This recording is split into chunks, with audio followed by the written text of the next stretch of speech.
Hello everyone, good day. Welcome to Chronicle TV. I'm still your host D on another episode of Unfolding Experiences.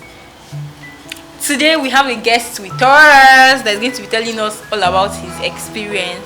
So over to you. Alright, thank you D. I'm Olamiwa Joayo and I'm excited to be here with you this gracious day. Thank you. Excited to receive you too. Yeah, I hope I'll get plenty gifts when I'm here. It's not easy to be on the show. You will. Alright, thank you. So tell us about your experience. Tell us about what is that thing that triggered something, something that really shaked you up. You know one thing is that when you've gotten over something, it is that is when you'll be able to come up and tell what you feel about something. It was really so at that point it was a very terrible experience for me. When you are supposed to do a 4 years course as a mass communication student, 4 years course in a university, and at the end of it is going to like 6 years without genuinely failing a course. I don't know, does it have to do with strike? It is not, no, let's remove ASU strike. Okay. We know ASU strike is a normal thing in Nigeria. Yes. Let's remove ASU strike. Yes. But because of some seen and unseen forces, and because of wicked lecturers in Nigerian universities, I will put emphasis on that. Wicked lecturers in Nigeria, public universities. And they feel like they are Alpha and Omega, they feel like they are El Shaddai. And that is the reason some of them die. So I would just say that it was a terrible experience for me. After school, from my 100 level right to my 400 level, I didn't really have a carryover like that. Like, the reason I said like that is because there are some courses that you will have B, and by the grace of God you just pass it. And after my final project defense, which everybody was in the department, we congratulated each other because it was not easy for most of us. Then we now came to the point of collating results together. And most of my peers left school. Some of them went to Lagos, Ibadan, Abuja to work before service. Some of them went to rest. But because I really love to be around, I was working in school. You're more like a comrade. Yes, you understand that. And I was helping my junior colleagues with their assignments, their projects, so they will pay me. And I was in school. So when it was time to collate results, the man in charge of our results just called few of us that were around that we should come to his office, check results for our colleague. Anyone that we feel they have issues with, we should snap it and send it to them on WhatsApp so that they will be able to either send their course form to us so that we rectify it, or if there is a need be, they will come to school. So I was gladly doing that. And for the record, my matric number is 47. So I started from 1.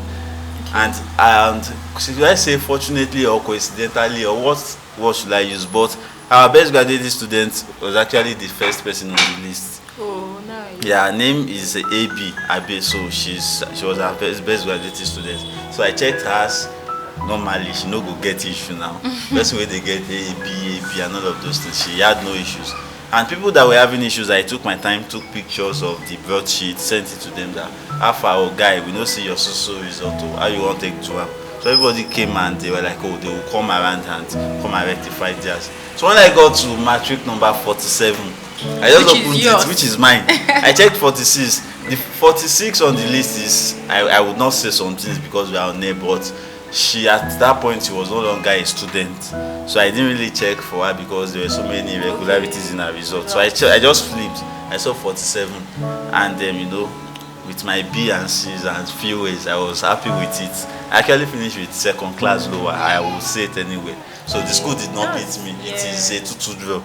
So Nigeria I played. No trophy for that. So where did the weekend? So and I just saw a part that I saw one part 0 for CA, 0 for exam, and total 0. Then remarks F. I was like, are these people whining me? And you can confidently say you attended. I attended the classes, did tests and all of those things. Then at the second one, I saw another one. I think CA 4, then exam 34 or so, and then total 38. That is F also. I was like, this course was a 300 level course before we went to IT, which I did. Photojournalism was the course. I was part of the coordinators of that course that took assignments or the project we did a photo album. I work on snail. for the first time in my life, I went to the farm to look for different species of snail. Yeah. So I actually knew I did it. So how come will how come with that 4 in Because you were RCA? so sure, Because I was so you sure were I involved. did it. Yeah. So, and luckily for me, the man that took the course happened to be, as at that time, our acting HOD, and he was also the one in charge of our results. So I just spoke to him. It was not like that I should get the second lecturer in charge, and had to talk to him. So we were able to get my photo album inside the studio. We called somewhere a studio where we kept inside the library. I mean, and then we got the photo album. We graded it, and they felt I had almost like maybe 18 in that. So adding 18 to 34, that's like I'm not really good with math. That's 52. That should be C. And how come you guys did not record my CA instead of recording it? It's a pass instead of an F.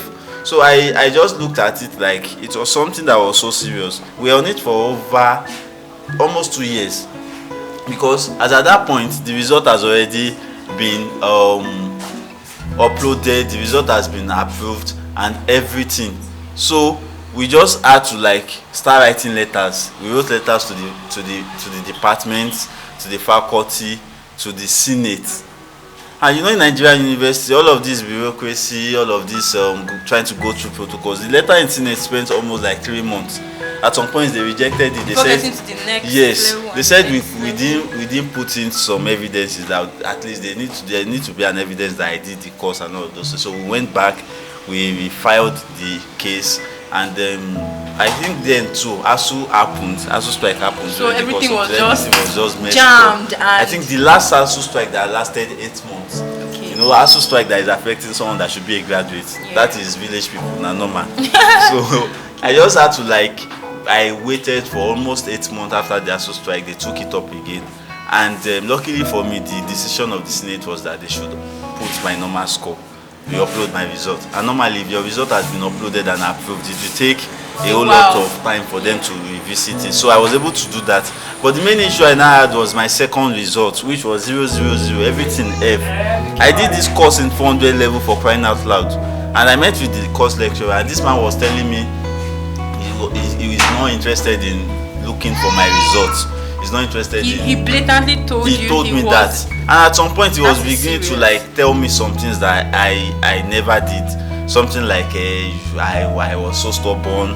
What has stubbornness got to do? I don't know. Even if I was stubborn, I could not actually fathom the reason he would say that. As gentle as I am, I'm a gentle boy. So it was really, really annoying for me, and we're on it up to the point that the acting HOD actually told me that he's so tired of meeting the man. So after so much of time begging and praying to God, that period, you know, it is when you go through challenges of life that you get closer to God. Yeah. You just feel like, God, if you save me with this thing, I will never go back to it again. I will never be a sinner again. I will be worshiping you. So, and I prayed my heart out to God, because it was a thing for me not to just, it's actually a 200 level course. So that means I will now go back and write my exam with 200 level students. And I didn't put it that people that genuinely had carryovers, like 4 carryovers the whole of the session, they already, no, they didn't waive it, they came back, wrote the exams, registered for it. I was there, I was just stagnant, I was not going anywhere.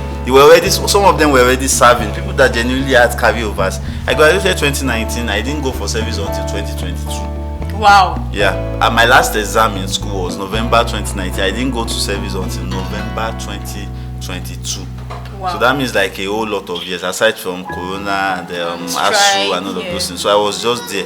But one of the things that actually made me so comfortable was because I was working and I was learning, I was upskilling myself. This is the rightful thing to do. Yes, I just knew that 1 or 2 ways that it would be sorted out. So I used that period to like build my experience in journalism, and I was working. So that was just a plus for me. But the experience was terrible. Yeah, at some points I was going through a lot of trauma. I was depressed, and then people they were asking questions in the street, in the church, that Alpha. Nigerian mothers, what happened? What is happening? Probably they thought I've scammed them and I didn't go to school. But the truth was that I was having an issue with just a man going to upgrade and upload That my was just results. being nonchalant About it. And then, but at the long run, I thank God that I was able to overcome scale it, through and yeah. overcome it. You know, I mean, you're a full graduate, right? yes, Like, a very yeah. full graduate. I've served. I have my Yeah. NYSC certificate. So that is the reason I can even come here and say it that I went through a whole lot. And then one thing that actually kept on ringing in my head that period is that you don't actually know how strong you are until you are faced with some challenges. That was when I was able to know that I can actually curtail myself. I can do this. And you know, life can be different. Life can be a big bucket of water. It is left for you to do whatever you like with it. Life can be a paper which can tear. Life can be a yam. It can be a paper, but if the paper should tear, Well, you can also rewrite it. Nigerian universities, Nigerian public universities, yes. federal universities, most of them, I've heard a lot of issues. Most of them always have issues with missing scripts. Like, there's this particular school, I don't want to mention names because I don't know how true it is. I heard even if your script is missing, you can't even like ask them to even check for it. Wow. I mean, how could you go through exam process, write an exam, and then at the long run you tell your script is missing, and you don't even have the courage to even ask and say, okay, help me find it. Okay, what score did I get? You have to like rewrite the exam. Do you get? So I feel like something has to be done about definitely, because people definitely. get a lot of experiences about missing scripts, and then there's the issue of the lecturers. I mean, I personally, I don't have any experience with any lecturer, but I know some people have heard like hearsay, and then people come online and they'll be like, oh, this lecturer. Some people say lecturers are like molesting them sexually, morally, and there was even an issue one time of a lecturer trying to beat up a student. As in, like, imagine, you get. This age, I mean, I feel like we're in the university, right? So we are all adults. For you to be able to get into the university, yes. regardless of your age, I feel like you should know what you're doing. You're an adult. I mean, why would you want to lay your hands on somebody? Imagine laying your hands on somebody and the person collapses, or the person just then now says the work of the devil is this. I mean, I don't know. Sometimes I feel like these lecturers, are they not parents? Are they not? I mean, they went through this thing. This same system, yes. You get. I mean, we should make it more lenient and more easy for us. But so I don't know. So what advice would you give to other students out there? Probably going through strike, or maybe some people, they'll be going through strike and they'll just sit down at home. They don't care. They don't even know that Nigerians these days, and you have to really hustle. You have to really hustle hard to just make something for yourself, or make something out of yourself. So what advice are you giving out to students out there, maybe probably with missing scripts, lecturer issues, or strike and all? Okay, I'll start from the strike issue. Anytime you find yourself at home and not in the four walls of the university, get something to do. There are so many online skills you can learn. There are so many online jobs you can do. Just make sure that you get yourself busy with something productive. Then if you have issues with lecturers probably missing calls, the lecturer trying to molest you, we have social media now. We have the era whereby our system speak out, voice out, call them out. This is what this show is for. Yes, call them out.